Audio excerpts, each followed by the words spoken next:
Seth from Snake River Farms, and today we are going to be carving a whole Snake River Farms bone-in ham. Before we get started on carving the ham, just a few quick tips on cooking. We're going to be cooking in a 325 degree oven. We're looking for an internal temperature of 140 degrees.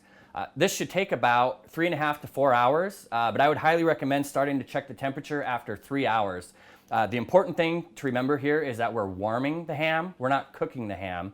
And so we don't want the temperature to get too much over 140. The other thing that's really important when cooking is when this ham comes out of the oven, you want to let it rest for at least 30 minutes. And it can rest up to probably an hour. This is a big piece of meat. It's going to stay warm for a long time. And the last thing that you want to do is cut into the ham and let the juices run out onto the cutting board. If you let it rest and come down to closer to room temperature, the juices are going to stay inside of the ham. So now we have our fully cooked ham out of the oven. It's rested and ready to carve. What I'm going to do here is I'm going to take off big portions of meat and I'm going to put them on a platter so I can slice them. If you look at the ham, there's this big rounded side here. This is going to be the meatiest part of the ham. So this is where I'm going to start. I'm going to try to get as close to the bone as I can. And then that'll give me a better idea of where the bones are actually laying out inside of the ham.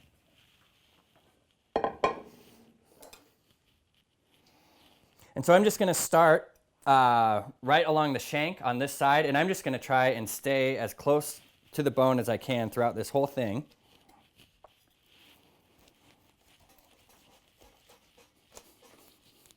And I can feel I'm right up against the bone there. So what I'm going to do is I'm just going to turn my knife and I'm going to cut around it as close as I can. Let's see.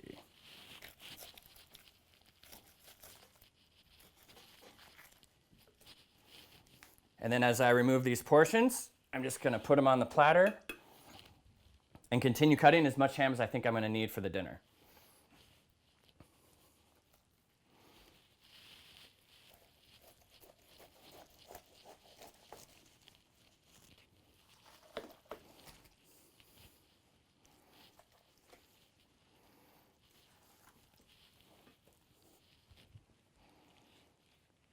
So now that I've got my larger portions removed from the ham, it's going to be a little bit more intricate cutting around the bones here. But just remember, don't worry about if you hit a bone, just turn your knife and go in a different direction.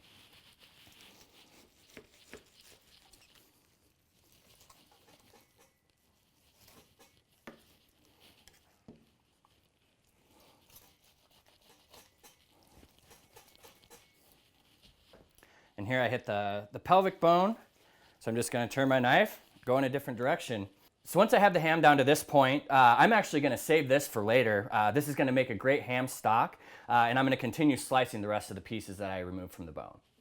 The important thing to remember here is that you don't want to overthink this. The ham is very tender. You don't have to worry about cutting across the grain or any of that. All we're doing is cutting it into slices. So I'll start with this piece right here. And I'm just going to go in with my knife at an angle and just start cutting slices.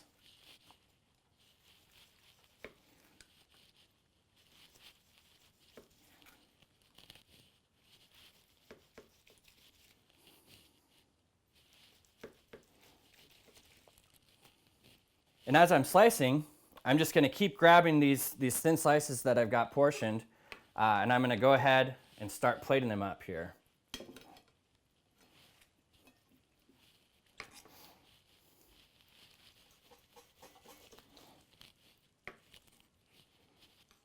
And I'm just going to keep slicing here until I've got my platter full. Okay.